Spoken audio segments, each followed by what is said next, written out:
जय श्री कृष्ण, राधे राधे, हर हर महादेव, जय माता पार्वती। मित्रों, आप सभी को चैत्र नवरात्रि की हार्दिक शुभकामनाएं। नवरात्रि का यह पावन पर्व शक्ति उपासना और भक्ति का प्रतीक है और इस दौरान भक्तजन माता रानी की कृपा प्राप्त करने के लिए पूरे श्रद्धा भाव से उपवास और पूजन करते हैं। भक्तों, क्या आपने अनुभव किया है कि चैत्र नवरात्रि के दौरान नारीत्व की आभा और सौंदर्य में दिव्य तेज परिलक्षित होता है? इस पावन काल में न केवल स्त्रियों की आभा निखरती है, बल्कि संपूर्ण वातावरण में एक विशेष आध्यात्मिक ऊर्जा प्रवाहित होती है। यह वह समय होता है जब भक्ति, प्रेम और आस्था की धारा तीव्र होती है, जिससे नवरात्रि का आनंद और भी गहरा हो जाता है। आज हम आपको नवरात्रि व्रत की एक अद्भुत कथा सुनाने जा रहे हैं। जो भी इस कथा को श्रद्धा से सुनता है, उसके सभी दुख दूर हो जाते हैं और उसे सुख समृद्धि की प्राप्ति होती है। मित्रों, इस वर्ष हिंदू पंचांग के अनुसार चैत्र नवरात्रि 30 मार्च से प्रारंभ हो रही है। यह महापर्व जगत कल्याणिनी आदिशक्ति मां दुर्गा को समर्पित है। इस दौरान माता रानी के सभी स्वरूपों की विधि पूर्वक पूजा की जाती है। मित्रों, जो कोई भी नवरात्रि के पवित्र दिनों में व्रत करता है, उसे समस्त पापों से मुक्ति अवश्य प्राप्त होती है और जो कोई भी इस कथा को सच्चे मन से एक बार भी सुनता है, उसके हजारों पाप नष्ट हो जाते हैं तथा उसे माता रानी की कृपा से अनंत सुख समृद्धि प्राप्त होती है। जय माता दी। यह व्रत धन, अन्न और संतान सुख प्रदान करता है। तो मित्रों, अधिक समय न गंवाते हुए आइए आज की इस अद्भुत और दिव्य कथा की शुरुआत करते हैं। एक समय की बात है, भगवान शिव कैलाश पर्वत पर ध्यान मग्न बैठे थे। उसी समय कैलाश पर्वत पर एक दिव्य प्रकाश प्रकट हुआ। हाथ में वीणा लिए नारायण नारायण का जाप करते हुए देवर्षि नारद जी अपनी अनोखी जिज्ञासा और हास्य भाव से भरकर भगवान शिव की ओर बढ़ रहे थे। उनके प्रत्येक चरण स्पर्श से नंदनवन की सुगंध हिमालय की बर्फीली हवाओं में फैल रही थी। मित्रों, देवर्षि नारद जी के आगमन की ध्वनि सुनकर भगवान शिव ने मंद मुस्कान के साथ अपनी आंखें खोलीं और कहा, हे नारायण भक्त, कैलाश पर आपका स्वागत है। बताइए, आज किस उद्देश्य से पधारे हैं? निश्चय ही कोई महत्वपूर्ण समाचार लेकर आए होंगे। भगवान शिव की यह वाणी सुनकर नारद जी ने हाथ जोड़कर कहा, हे कैलाशपति, आज मैं आपके पास किसी समाचार के साथ नहीं, बल्कि एक अनमोल रहस्य जानने के लिए आया हूं। फिर विनम्र स्वर में बोले, हे प्रभु, मैं आपसे यह जानना चाहता हूं कि नवरात्रि व्रत की महिमा क्या है। इन दिनों में देवी दुर्गा की उपासना विशेष रूप से फलदायी क्यों मानी जाती है तथा इस व्रत को करने से क्या लाभ प्राप्त होते हैं? कृपया इन प्रश्नों का उत्तर देकर मेरे मन में उत्पन्न शंकाओं का समाधान करें। मित्रों, नारद जी के इन प्रश्नों को सुनकर भगवान भोलेनाथ ने मंद मुस्कान के साथ कहा, हे ब्रह्मानंदन, आज तुमने अत्यंत श्रेष्ठ प्रश्न किया है। तुम्हारे माध्यम से समस्त संसार को इस व्रत की महिमा का ज्ञान होगा, इसलिए ध्यानपूर्वक सुनो। आज मैं तुम्हें इस व्रत के महत्व को विस्तार से बताऊंगा, साथ ही इसके विधि विधान और नियमों की भी जानकारी दूंगा। परंतु उससे पहले मैं तुम्हें नवरात्रि व्रत की एक महान कथा सुनाता हूं। किसी भी व्यक्ति जो इस कथा को सुनता है, उसके सभी पाप नष्ट हो जाते हैं और वह सदा आदिशक्ति मां दुर्गा की कृपा प्राप्त करता है। तब नारद जी कहते हैं, हे प्रभु, कृपया मुझे यह कथा सुनाई। मैं इसे ध्यानपूर्वक सुनूंगा और सभी लोगों में इसका प्रचार भी करूंगा। मित्रों, भगवान शिव जी कथा सुनाते हुए कहते हैं, हे देवर्षि, यह बहुत प्राचीन काल की बात है। मगध देश में एक अत्यंत गरीब और निर्धन किसान रहता था, जिसका नाम सुरेश था। वह किसान बहुत दयनीय स्थिति में जीवन व्यतीत कर रहा था। उसके कई छोटे छोटे बच्चे थे, जो अब भी इतने छोटे थे कि कोई भी काम नहीं कर सकते थे। पैसे की अत्यधिक कमी के कारण पूरा परिवार हमेशा दुखी रहता था। उनके पास न तो रहने के लिए अपनी कोई भूमि थी और न ही व्यापार करने के लिए धन। वह किसान दिन भर दूसरों के खेतों में मेहनत मजदूरी करता था और बदले में जो कुछ भी मिलता उसे रात में अपने बच्चों के लिए ले आता। वह अपने बच्चों को पहले खाना खिलाता और जो भी बचता उसी से स्वयं भूख मिटाता। पूरा परिवार दिन भर भूखा रहता और केवल रात में थोड़ा बहुत भोजन ग्रहण करता। इस प्रकार वह किसान स्वयं भूखा रहकर भी अपने परिवार का पालन पोषण कर रहा था। वह स्वभाव से अत्यंत पवित्र और दयालु था। वह धार्मिक, शांत, सत्यवादी, क्रोध रहित, धैर्यवान और अहंकार रहित था। प्रतिदिन देवताओं और पितरों की पूजा करता और अपने द्वार पर आए अतिथियों का सत्कार करता था। वह स्वयं जो भी थोड़ा बहुत भोजन बचता उसी से गुजारा करता था। कुछ समय पश्चात एक दिन एक तपस्वी ब्राह्मण महात्मा, एक किसान सुरेश के घर पर ब्राह्मण महात्मा का आगमन हुआ।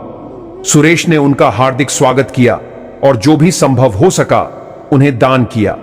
इसके बाद सुरेश ने हाथ जोड़कर अत्यंत व्याकुल मन से अपने दुख की व्यथा संत के समक्ष रखी और कहा, हे ब्राह्मण देव, यदि आप हमारी अतिथि सेवा से प्रसन्न हैं तो क्या हम आपसे एक प्रश्न पूछ सकते हैं? मित्रों, सुरेश की विनम्र वाणी सुनकर ब्राह्मण महात्मा मुस्कुराए और बोले, वत्स, तुम्हारी दानशीलता और पुण्य परायणता की चर्चा पूरे नगर में हो रही है। अतिथियों का आदर सत्कार करने की तुम्हारी भावना अद्वितीय है। इसी कारण मैं यहां आया हूं। तुम निसंकोच अपनी जिज्ञासा मुझसे प्रकट करो। मित्रों, यह सुनकर किसान ने हाथ जोड़ते हुए दुखी स्वर में कहा, हे ब्राह्मण देव, कृपया बताइए कि मेरी निर्धनता का निवारण कैसे हो सकता है। इस दरिद्रता के कारण मैं अपने परिवार का भरण पोषण करने में असमर्थ हूं। मेरा कोई धन संचय करने का स्वार्थ नहीं है। बस इतना चाहता हूं कि मेरा परिवार 2 वक्त की रोटी प्राप्त कर सके। हे ब्राह्मण देव, मेरे पुत्र पुत्रियां भूख से तड़पते हैं और रोते हैं। मैं उनकी पीड़ा सहन नहीं कर सकता। आज तो मैंने अपने बिलखते हुए बच्चों को घर से बाहर निकाल दिया और वे कहीं चले गए। उनके बिना मेरा हृदय संतप्त है। धन के अभाव में मैं क्या करूं? मेरी पुत्री विवाह योग्य हो चुकी है, परंतु धनाभाव के कारण मैं उसका विवाह संपन्न नहीं करा पा रहा हूं। नगरवासी मेरी दशा पर व्यंग्य करते हैं, परंतु मैं असहाय हूं। हे ब्राह्मण देव, यही चिंता मेरे मन को कष्ट देती है। हे दयानिधान, आप ज्ञान और तप के सागर हैं। कृपया मेरी इस कठिनाई का समाधान बताइए। मुझे पूर्ण विश्वास है कि आप अवश्य मेरी सहायता करेंगे। किसान की प्रार्थना सुनकर ब्राह्मण अत्यंत प्रसन्न होकर बोले, पुत्र, मैंने तुम्हारे दुख का कारण समझ लिया है। चिंता मत करो, मैं तुम्हें इसका समाधान अवश्य बताऊंगा। तुम्हें नवरात्रि का व्रत करना चाहिए। इस व्रत में मां भगवती की पूजा अर्चना, हवन और उपासना करनी होगी। प्रातः और सायं मां आदिशक्ति दुर्गा के मंत्रों का जाप करो। इससे तुम्हारे सभी कार्य सिद्ध होंगे। तुम्हारी दरिद्रता समाप्त होगी और तुम्हारे घर में सुख समृद्धि का वास होगा। जो भी नवरात्रि का व्रत करता है उसकी सभी मनोकामनाएं पूर्ण होती हैं। यह व्रत ज्ञान, मोक्ष, संतान सुख और शत्रुओं के विनाश का वरदान देता है। मित्रों, भगवान शिव नारद जी से कहते हैं, हे देवर्षि, इस प्रकार उस संत ने किसान को नवरात्रि व्रत का महात्म्य बताया। किसान यह सुनकर अत्यंत प्रसन्न हुआ और ब्राह्मण को अपना गुरु मानकर देवी मंत्र की दीक्षा ग्रहण की। इसके बाद उसने नवरात्रि के दौरान पूरी श्रद्धा और भक्ति के साथ मंत्र जप किया और विविध विधियों से मां भगवती की आराधना की। इस प्रकार किसान ने कई वर्षों तक नवरात्रि व्रत किया। अंततः व्रत के अंतिम दिन आधी रात को मां दुर्गा स्वयं प्रकट हुई और प्रेम पूर्वक बोली, पुत्र, मैं तुम्हारी भक्ति और उपासना से अत्यंत प्रसन्न हूं। निर्भय होकर वर मांगो, मैं तुम्हारी प्रत्येक मनोकामना पूर्ण करूंगी। मां दुर्गा स्वयं प्रकट होकर भक्त को वरदान देने लगी। दिव्य दर्शन का वरदान। सामने मां दुर्गा को खड़ा देख किसान सुरेश घबरा गया। वह अपनी आंखों पर विश्वास नहीं कर पा रहा था। हर्ष से उसकी आंखों में आंसू छलक पड़े। मां दुर्गा के उस अद्भुत तेजस्वी रूप को देखकर उसका हृदय आनंद से भर उठा। वह भाव विह्वल होकर मां के चरणों में झुक गया और बोला, हे मां, आपके दर्शन पाकर मैं धन्य हो गया। आपके इस अलौकिक स्वरूप को देखकर मेरे समस्त कष्ट मिट गए। आपके दर्शन दुर्लभ हैं मां। आप त्रिलोक की शोभा, परम शक्ति और समस्त संसार की जननी हैं। मुझ जैसे साधारण भक्त पर आपने यह महान कृपा की, इसके लिए मैं कृतज्ञ हूं। अब मेरे मन में कोई इच्छा शेष नहीं रही। आपके दर्शन मात्र से मेरे सारे दुख समाप्त हो गए। बस इतना आशीर्वाद दीजिए कि मेरे बच्चों को 2 वक्त की रोटी मिलती रहे और उन्हें भूखा सोना ना पड़े। मित्रों, सुरेश की श्रद्धा और उसकी दीनहीन दशा देखकर मां दुर्गा ने एक मधुर मुस्कान के साथ कहा, वत्स, तुम्हारी निष्ठा और तपस्या से मैं प्रसन्न हूं। अब तुम्हारी निर्धनता समाप्त होगी। तुम्हारा घर धन धान्य से भर जाएगा और तुम्हारे परिवार की सारी समस्याएं दूर हो जाएंगी। तुम्हारे बच्चों का भविष्य उज्जवल होगा और तुम्हारी बेटी का विवाह शीघ्र ही संपन्न होगा। यह मेरा वरदान है। मित्रों, इतना कहते ही वहां एक दिव्य प्रकाश फैला और मां दुर्गा अदृश्य हो गई। उसी क्षण सुरेश के घर में प्रकाश फैल गया और उसकी दरिद्रता समाप्त हो गई। जहां पहले एक छोटा सा कच्चा घर था, वहां अब एक भव्य महल खड़ा था। वह महल सोने, रत्नों और बहुमूल्य आभूषणों से भर गया। यह अद्भुत दृश्य देखकर उसके परिवार के सभी सदस्य आनंद से झूम उठे। मित्रों, अब सुरेश के पास न केवल अपने परिवार के लिए पर्याप्त भोजन था, बल्कि वह दूसरों की भी सहायता कर सकता था। कुछ ही दिनों में उसने अपनी बेटी के लिए एक योग्य वर ढूंढ लिया और धूमधाम से उसका विवाह संपन्न किया। मित्रों, भक्ति और सच्ची श्रद्धा से सब संभव है। मां दुर्गा की कृपा से जीवन में कभी कोई अभाव नहीं रहता। मित्रों, हम आपको नवरात्रि व्रत की महिमा बताने जा रहे हैं। कथा ध्यान से सुने। मित्रों, एक संपन्न किसान जिसने अपार धन संपत्ति प्राप्त कर ली थी, फिर भी अपनी भक्ति और श्रद्धा को कभी नहीं छोड़ा। वह प्रतिदिन मां दुर्गा की आराधना करता और उनके प्रति कृतज्ञता प्रकट करता था। उनके आशीर्वाद से उसका जीवन आनंद और समृद्धि से भर गया। उसका परिवार भी मां दुर्गा के प्रति श्रद्धा और समर्पण भाव से भर गया और उनकी कृपा से वे सभी सुखी जीवन व्यतीत करने लगे। मित्रों, आगे भगवान शिव कहते हैं, हे देवर्षि, इस प्रकार मैंने तुम्हें नवरात्रि व्रत की महान कथा सुनाई। जो भी इस कथा को श्रद्धा से सुनता है, उसके समस्त कार्य सफल हो जाते हैं। जो व्यक्ति पूरे नवरात्रि व्रत का पालन नहीं कर सकता, वह केवल प्रथम और अंतिम दिन उपवास रखकर भी पूर्ण फल प्राप्त कर सकता है। मित्रों, भगवान शिव आगे कहते हैं, हे देवर्षि, नवरात्रि के अंतिम दिन उपवासी व्यक्ति को विधिपूर्वक मां की पूजा, हवन, कन्या पूजन और ब्राह्मण भोज अवश्य करना चाहिए। ऐसा करने से व्रत पूर्णता को प्राप्त होता है। संपूर्ण ब्रह्मांड में जितने भी व्रत और दान हैं, वे नवरात्रि व्रत के समान नहीं हैं। यह व्रत सदा धन, अन्न, सुख, संतान, आयु और स्वास्थ्य प्रदान करता है तथा स्वर्ग और मोक्ष की प्राप्ति करवाता है। जो स्त्री संतान सुख की इच्छा रखती है, उसे इस पावन और कल्याणकारी व्रत को सच्चे मन से करना चाहिए। इस व्रत को करने से सभी इच्छाएं पूर्ण होती हैं। जो व्यक्ति पूर्व जन्म में इस महान व्रत को नहीं कर पाते, वे इस जन्म में रोगी, निर्धन और संतानहीन होते हैं। हे देवर्षि नारद, अब मैं तुम्हें नवरात्रि व्रत से जुड़ी एक अन्य अद्भुत कथा सुनाने जा रहा हूं। ध्यानपूर्वक सुनो। मित्रों, भगवान शिव कथा सुनाते हुए कहते हैं, अंग देश में महेश नाम का एक कुशल कारीगर रहता था। वह अपने हाथों से सुंदर मूर्तियां बनाता और उन्हें बेचने के लिए नगर जाता। इसी तरह वह अपने परिवार का पालन पोषण करता था। महेश का विवाह एक अत्यंत सुंदर, दयालु और धार्मिक स्त्री से हुआ था। वह अपने पति के हर कार्य में उसका साथ देती और पूरे परिवार की देखभाल करती थी। दोनों सुखी जीवन व्यतीत कर रहे थे। एक दिन महेश अपनी मूर्तियां बेचने के लिए नगर गया। बाजार में जब वह अपनी मूर्तियां बेच रहा था, तभी एक व्यक्ति उसकी दुकान पर आया और एक मूर्ति उठा ली। लेकिन वह व्यक्ति मूर्ति का मूल्य चुकाना भूल गया और वहां से चला गया।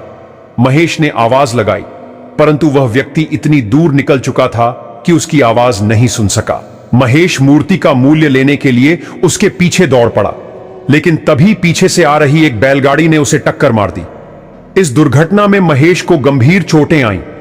उसका दायां हाथ इतनी बुरी तरह क्षतिग्रस्त हो गया कि उसे काटना पड़ा। महेश एक कारीगर था जो अपने हाथों से मूर्तियां बनाता और उन्हें बेचकर अपने परिवार का भरण पोषण करता था। दाहिना हाथ कट जाने के बाद उसका जीवन अत्यंत दुखद हो गया। उसकी पत्नी इस घटना से बहुत व्यथित हो गई।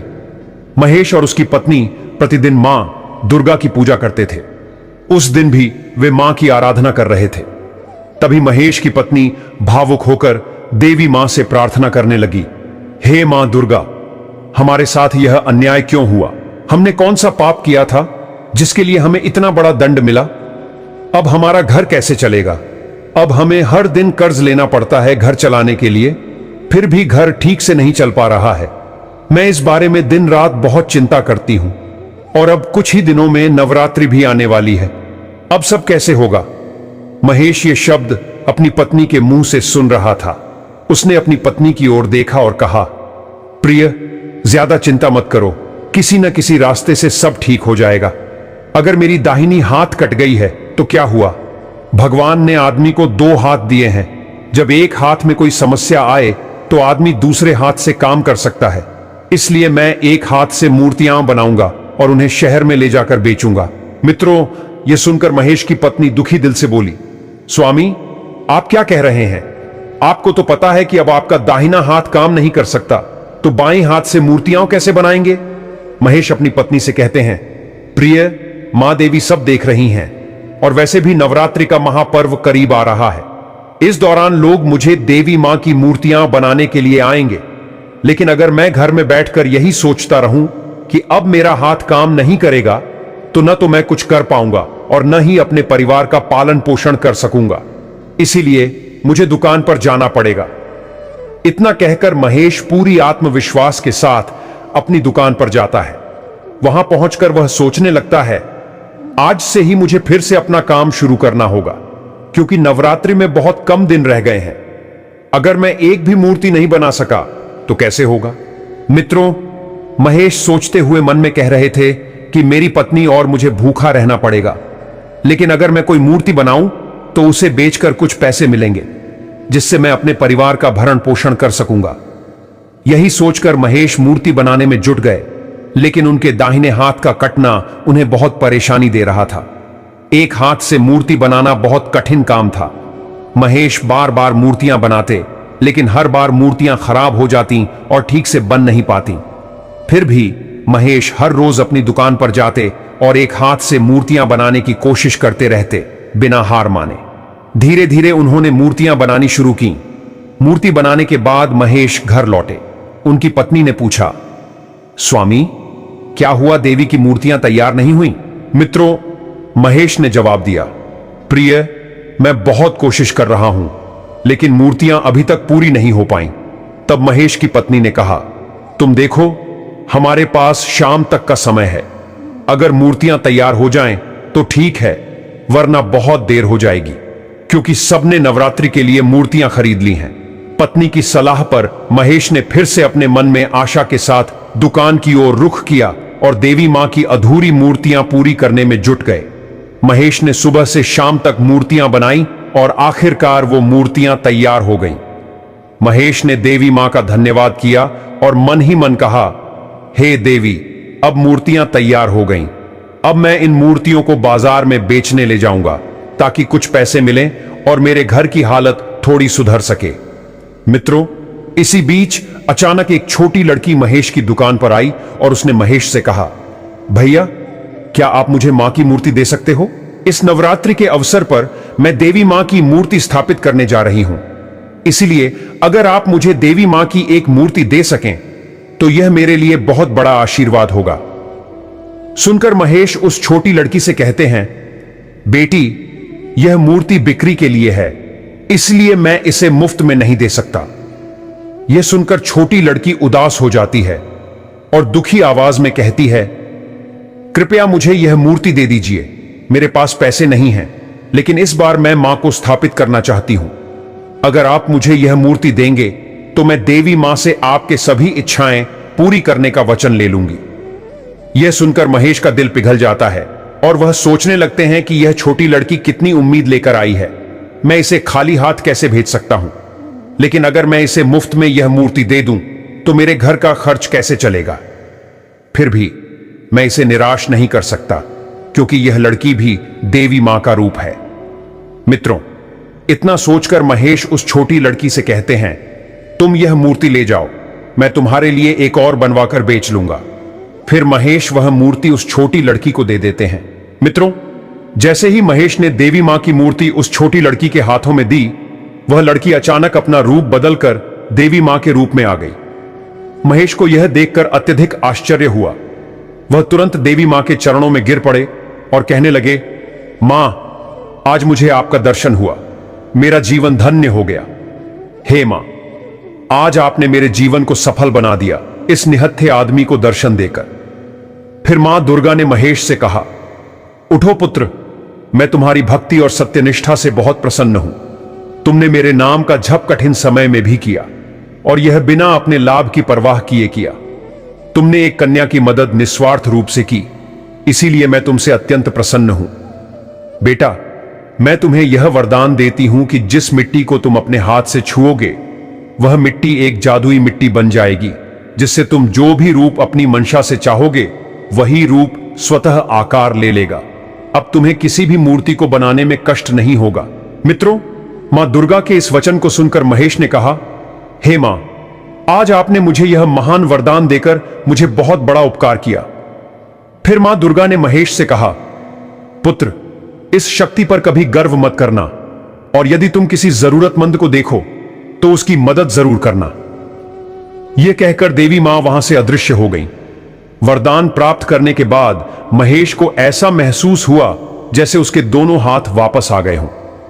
फिर वह रोज अपनी हाथों से मिट्टी को छूकर उसे अपनी इच्छानुसार आकार देने लगता था। इस जादुई मिट्टी से वह मूर्तियां बनाने में कोई कठिनाई महसूस नहीं करता था। वह हर दिन कई सुंदर और आकर्षक मूर्तियां बनाता और उन्हें बाजार में बेचता। महेश द्वारा बनाई गई मूर्तियां इतनी सुंदर और आकर्षक होती कि वे बहुत तेजी से बिकने लगीं।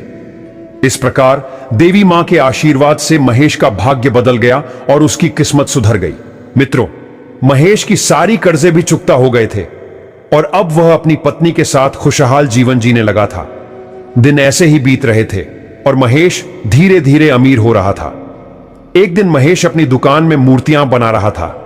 अचानक एक व्यक्ति उसकी दुकान पर आता है और महेश से कहता है, महेश जी, क्या आप मेरी मदद करेंगे? यह सुनकर महेश उस व्यक्ति से कहता है, बताइए, मैं आपकी कैसे मदद कर सकता हूं? तब वह व्यक्ति कहता है, मैंने लोगों से सुना है कि आपके पास एक अद्भुत शक्ति है जिससे आप जो भी सोचते हैं उसकी मूर्ति स्वतः बन जाती है। महेश उस व्यक्ति से कहता है, हां, यह सच है, तुमने सही सुना है। तब वह व्यक्ति कहता है, क्या आप मुझे वह शक्ति दे सकते हैं? देखिए, मुझसे मिन्नतें मत कीजिए, क्योंकि कुछ दिन पहले मेरी मां का निधन हो गया था और मैं अपनी मां से बहुत प्यार करता था, लेकिन मेरे पास मेरी मां का कोई चित्र नहीं है। मां बस मेरे मन में है। अगर आप मुझे वह शक्ति दे देंगे तो मैं अपनी मां की मूर्ति बना सकता हूं, जो हमेशा मेरे पास रहेगी। यह मेरे पास एकमात्र रास्ता है।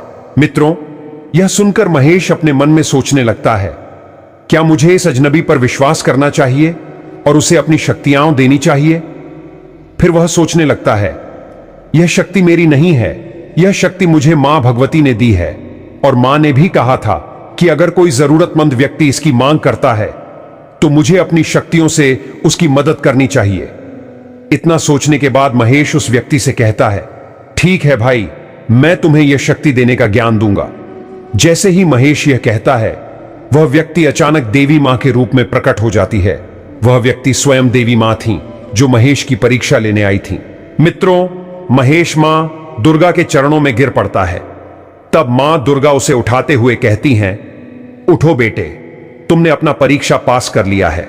मैं देखना चाहती थी कि क्या तुम मेरी दी हुई सलाह भूल रहे हो और इन शक्तियों पर से अपना अधिकार खो रहे हो, लेकिन तुमने मुझे फिर से अपनी सच्चाई और ईमानदारी से प्रसन्न किया है। इसलिए हे बेटे, मैं तुम्हें एक वरदान देती हूं कि तुम्हारी सारी इच्छाएं पूरी होंगी और तुम कभी गरीब नहीं रहोगे।